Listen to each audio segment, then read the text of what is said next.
Setidaknya 15 tungku smelter nikel beroperasi, menjadikan ini sebagai penghasil produk nikel terbesar di Indonesia.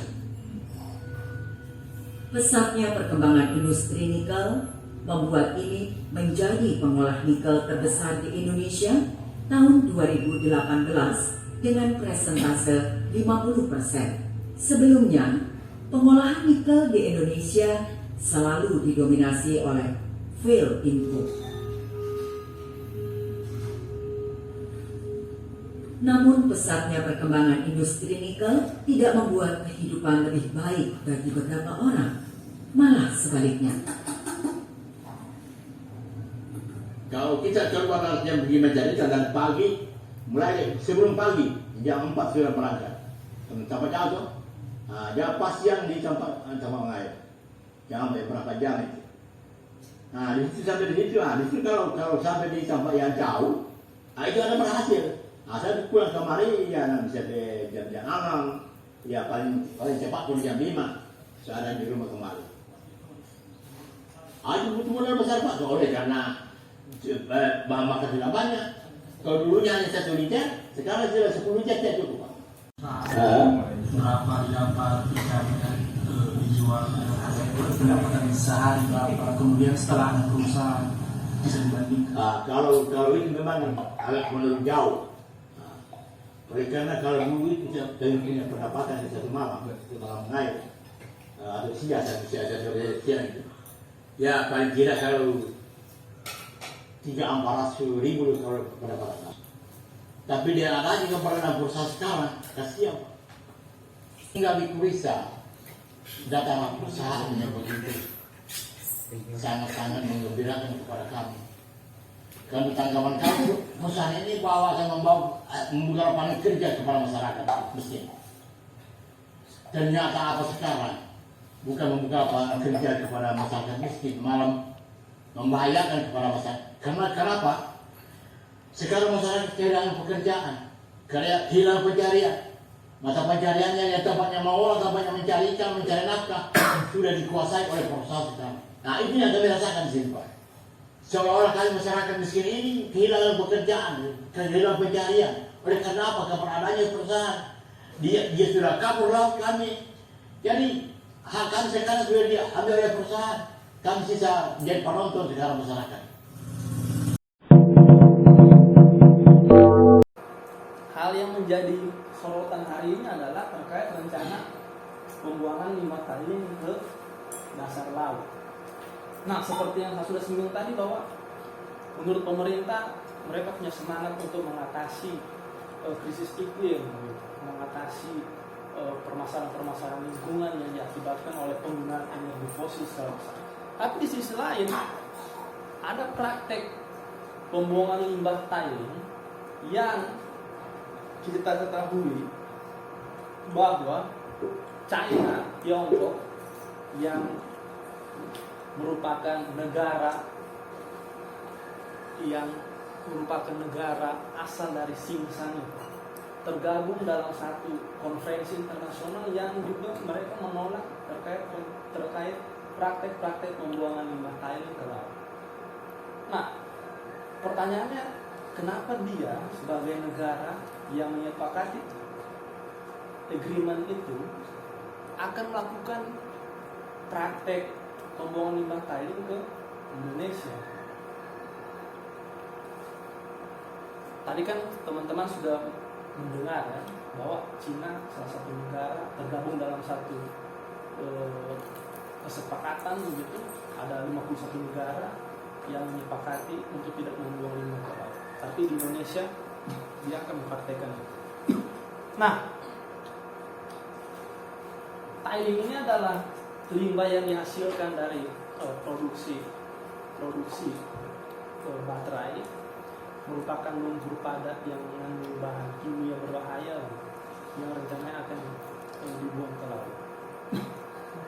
Kalau di Morowali, tailingnya dalam 1 tahun akan akan menghasilkan sekitar 25-26 juta ton. Kalau di Maluku Utara, di Pulau Obi, karena iwit belum ketahuan apakah dia akan membangun HPAL sebagai tempat saluran pembuangan limbah tai atau tidak. Tapi kalau di Pulau Obi dia pasti akan membuang tainya ke laut, karena berdasarkan hasil penelitian dari Gua Pioneer kami mendapatkan temuan mereka akan membuang limbah tai ke laut. Kalau di Obi akan dibuang sekitar 1 juta ton dalam 1 tahun. Nah, Morowali menjadi daerah yang rencananya akan menjadi daerah terbesar yang secara jumlah akan dibuangkan tailing ke laut Morowali sana. Kami secara langsung baik secara langsung maupun secara tidak langsung tidak serta-merta menolak kehadiran perusahaan ini.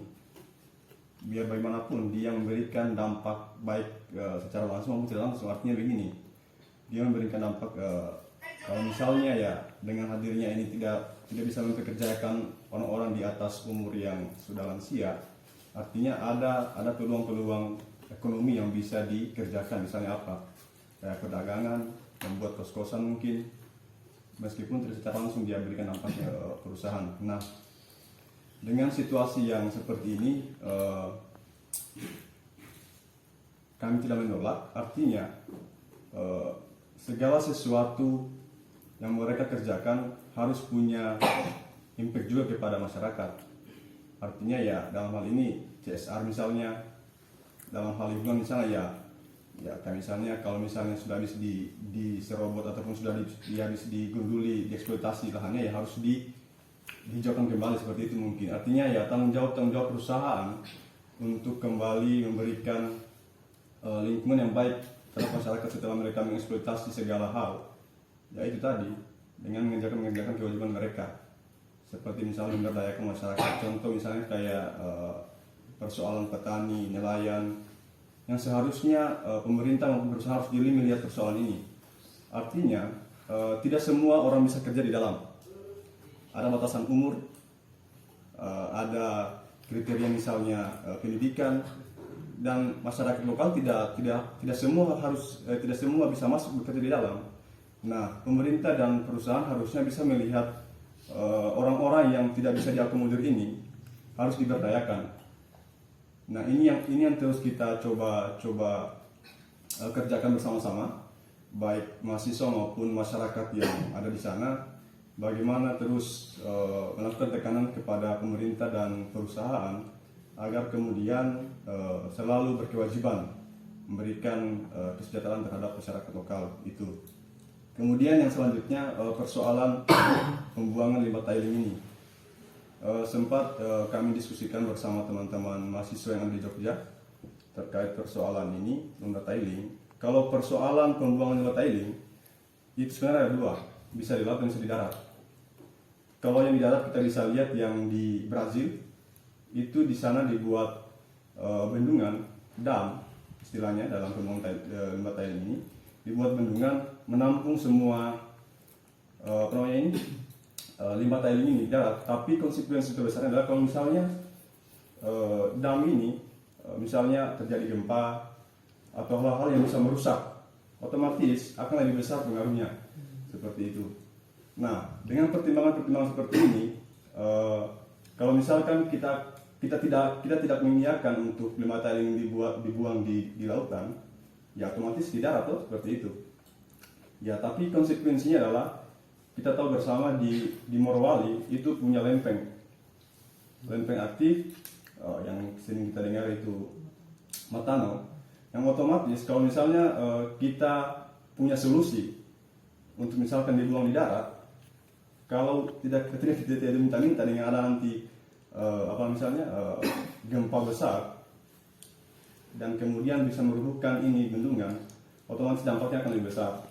Saya secara pribadi, mungkin teman-teman juga berasumsi sama seperti saya menolak keras persoalan pembuangan limbah tailing ini. Kenapa? Hal-hal yang sudah terlihat itu belum mampu diselesaikan oleh perusahaan. Kayak misalnya apa? Limbah batu bara itu belum sama sekali bisa diselesaikan. Apalagi misalnya bekas tambang yang tidak direvegetasi atau direboisasi kembali, Artinya sebelum melakukan kerusakan yang baru, kerusakan yang lama ini harus diperbaiki dulu. Kalau saya akan memulai dari melihat secara garis besar dulu, terutama dalam soal semangat utama pembangunan ekonomi kita Indonesia ini, di mana semangat utamanya adalah mendatangkan sebanyak mungkin investasi. Itu kata kuncinya. Tetapi investasi untuk datang dia butuh syarat-syarat. Iya. Paling tidak satu, stabilitas dalam kaitannya dengan pembangunan pangkalan laut tadi, TNI harus ada stabilitas, keamanan, dan yang kedua soal kebijakan yang ramah terhadap investasi. Nah, kebijakan yang ramah terhadap investasi ini sama dengan kerusakan lingkungan, sama dengan kriminalisasi rakyat, dan seterusnya, karena investor mau masuk oke, tapi kau buatkan saya suatu perangkat aturan yang jangan yang muluk-muluk. Makanya kalau di tahun-tahun sebelumnya daerah punya kewenangan gitu untuk bikin perda apapun lah, jangan buang limbah di laut dan seterusnya. Tapi itu oleh investasi menghambat. Karena itulah dibikin undang-undang sapu jagat itu, Omnibus Law, di mana kebijakan-kebijakan itu ditarik ke pusat. Yang artinya perda-perda yang melarang pembuangan limbah itu tidak akan relevan lagi di masa depan. Apalagi gitu, suatu kawasan kayak Morowali itu berhubungan dengan objek vital.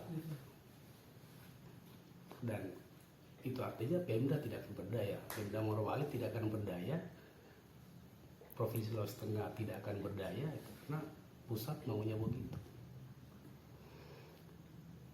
Itu yang secara umum begitu, dan masalah ini terjadi gitu, tidak hanya di Morowali, di tempat-tempat lain juga terjadi. Nah, kalau kita masuk mungkin pendek saja, kalau kita masuk dalam konteks Morowali, kan ada banyak kepentingan di situ. Satu soal investasi, tapi juga soal kepentingan daerah, tapi juga hak masyarakat di situ, soal ketika perusahaan masuk ekonominya dalam tanda petik lebih baik, gitu.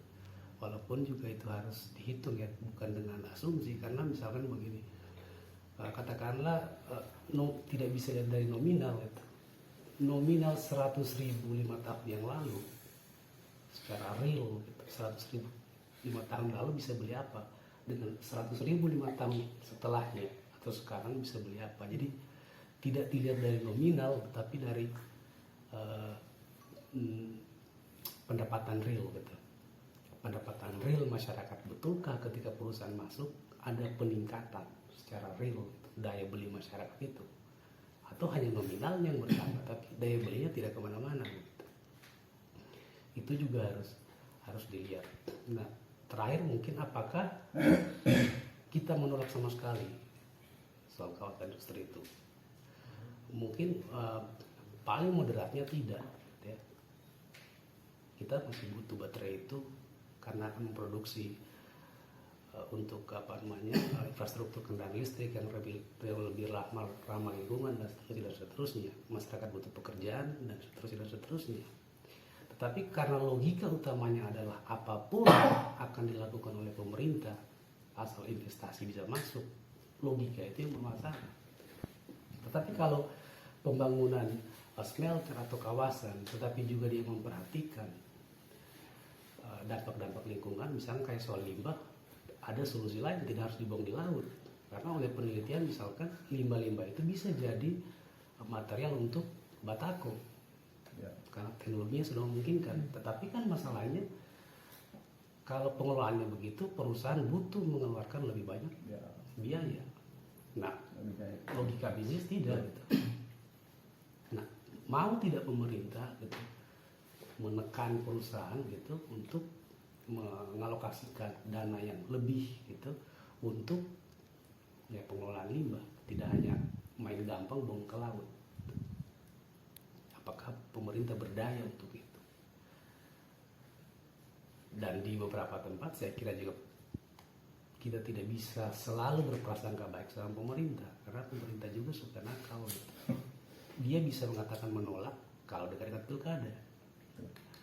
Tapi ketika terpilih, ya innalillahi.